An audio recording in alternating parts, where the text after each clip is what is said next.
At the start of the movie, we are shown a disturbing image where a woman has passed away due to an overdose. The photographs surrounding the scene reveal that she was a single mother raising 2 daughters. At that very moment, her youngest daughter, Rose, arrives at the door and is taken aback. The scene then transitions to the present day, where Rose has become a therapist at a mental hospital. Currently, she is attending to a manic patient named Carl, who repeatedly says that he is going to die. Rose makes efforts to console him, but Carl keeps on murmuring, so she has him admitted for a few days. After completing her work, Rose gets ready to depart, but right then, she is assigned another case involving a patient named Laura. Rose reluctantly meets her and learns that the poor girl is suffering from bouts of depression after she witnessed her professor commit the unthinkable. Rose claims that it is normal to be paranoid when someone dies, but Laura asserts that she is not crazy. In reality, she is acting strange because a creepy entity with a weird smile is following her everywhere she goes. The entity takes the form of random people and says, "You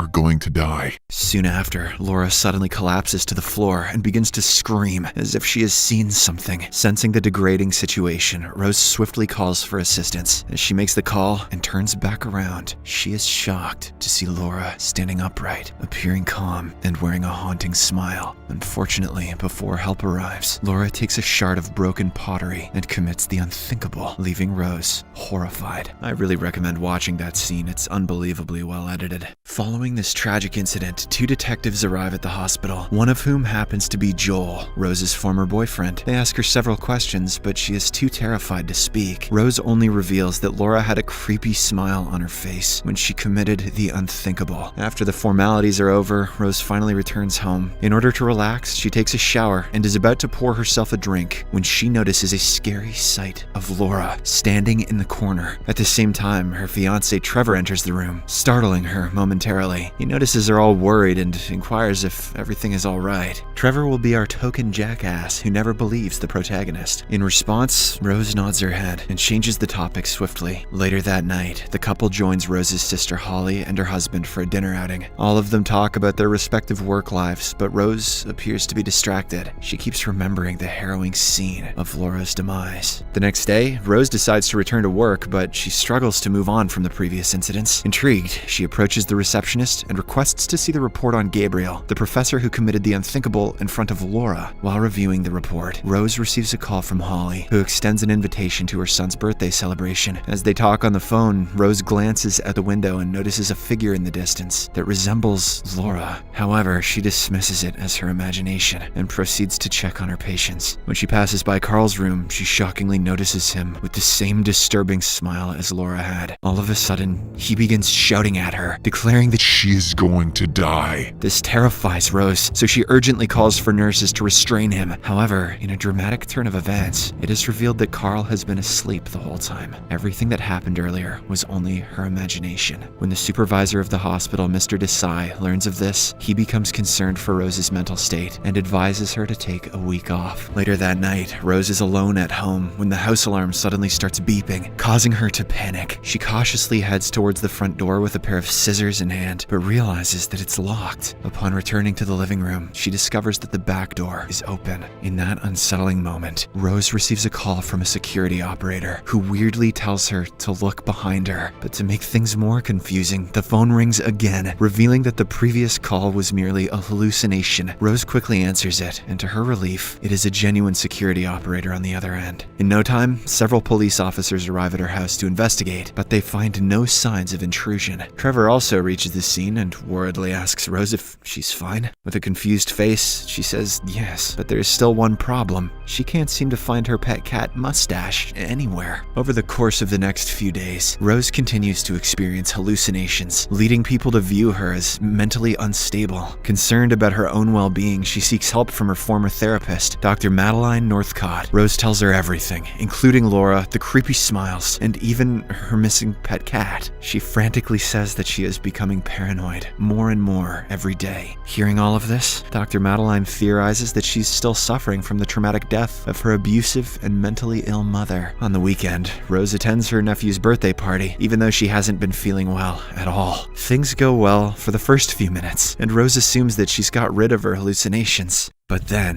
her nephew opens the gift she brought for him, and inside is the lifeless body of her missing cat, Mustache. The shocking revelation sends Rose into tears as she desperately tries to convince everyone that she didn't do it. In the midst of this, she notices one of the party guests smiling at her creepily. This startles Rose horribly, and she ends up breaking a glass table and injuring herself. In the next scene, Trevor brings her home after a short trip to the hospital. Before getting out of the car, Rose attempts to confide in him about the entity that's haunting her, but Trevor speculates that she may have inherited her mother's mental illness. He just keeps on douching it up. Later, Rose continues her research on Gabriel until she hears her mother's voice calling out to her from the darkness. Determined to ignore it, she tries to go to bed, but a figure resembling her mother appears behind her. In the morning, Rose sets out to Gabriel's residence to gather more details about his death. Upon arrival, she is welcomed by his wife, Victoria, who discloses that the professor had also witnessed a self-kill before committing the unthinkable. She then leads Rose to a room where several sketches made by Gabriel are on display. All of them have the same creepy smile on their faces. After learning all of this, Rose asserts that Gabriel wasn't insane and that the experiences he had were real. She claims that she is also going through similar occurrences. Unfortunately, this only angers Victoria, as she believes Rose is trying to make fun of her late husband, so she kicks her out of the house. Now, with no options left, Rose approaches her ex-boyfriend Joel and requests a favor to investigate cases related to Gabriel. The detective is a bit hesitant, but he agrees to do it for the sake of their past relationship. Joel then accesses reports on his laptop and discovers that the professor had witnessed a woman named Angela committing the unthinkable. He then conducts a similar research on that woman and coincidentally finds that she had also witnessed a self-inflicted death. When they view the recorded footage, they see a man smiling before committing the unthinkable in front of Angela. Following this, Rose returns home with the intention of revealing everything to her fiancé. However, her plans are disrupted when she discovers that Trevor has brought Dr. Madeline to check on her. He believes that she has gone mental. This enrages Rose, and she accuses Trevor of abandoning her during her time of need. She then storms off and goes to Holly's place, hoping to get some support from her. Rose eagerly shows her sister the printed images of the other victims, explaining how she got her patient's curse. However, Holly dismisses the notion of curses and compares her to her late mother. This triggers a wave of anger within Rose, who has reached her breaking point of being constantly pushed around by everyone. As a result, she chastises her sister, calling her self-centered and egotistical. Rose then returns to her car and tries to calm herself down. Suddenly, Holly comes out of the house and taps on the car window. When Rose looks outside, her sister's face inexplicably falls upside down. Did I get you?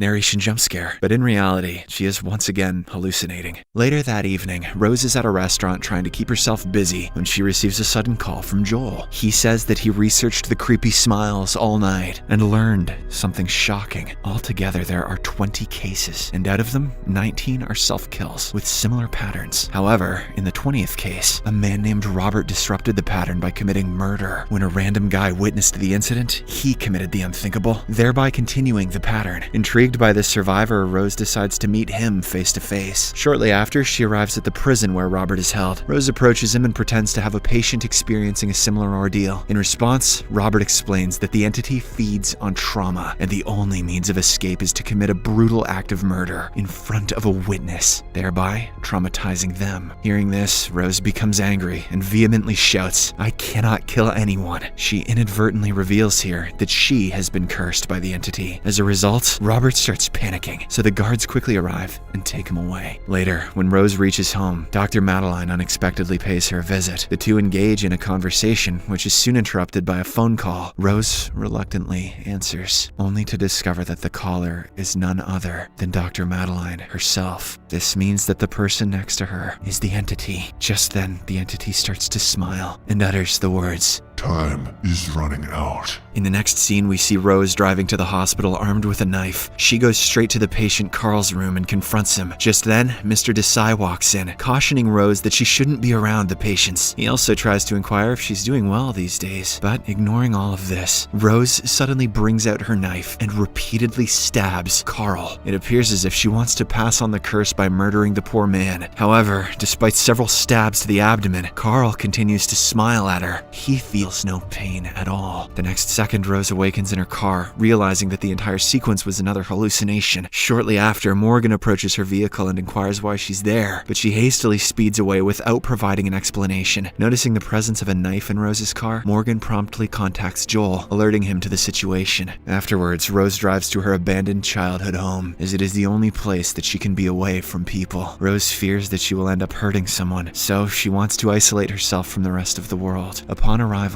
at the house, Rose hears a strange noise, and when she goes to investigate, she finds the entity of her mother. But our brave protagonist is not scared anymore. She confronts the entity, asking her to stop bothering her at once. Following this, the movie goes into a flashback to the day where Rose's mother had passed away. In a shocking turn of events, it is revealed that the woman was alive when Rose found her. However, the little girl didn't call for help, as she hated her abusive mom and wanted her to die. Back at present, the entity takes up another form, revealing a tall, scary figure. It swiftly attacks Rose and pins her to the ground, claiming that it will forever torment her mind. However, Rose summons her inner strength and manages to break free by striking the entity with a lamp, causing it to catch fire. She then leaves the house, symbolically letting go of her trauma. After the harrowing ordeal, Rose drives back to Joel's house, hoping that he will let her spend the night. The latter agrees and assures her of his comfort, but as he speaks, a creepy smile forms on his face. Alarmed, Rose hastily exits the house, only to find herself still outside her old house. This reveals that her previous experience was a complete hallucination. Shortly after, the real Joel calls her name, causing panic to surge through her. She rushes back inside, barricading herself in the house so that Joel cannot have the curse passed to him. Right then, the entity rips off its skin to reveal its true form. This sight causes Rose to have a nervous breakdown, descending into a state of trauma-induced paralysis. Then, in a horrifying sight, the entity forces itself inside her body through her mouth. In the final scene, Joel manages to break through the front door, only to witness Rose setting herself on fire with a smile on her face, effectively passing the curse onto him.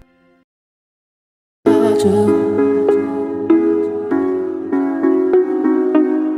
do.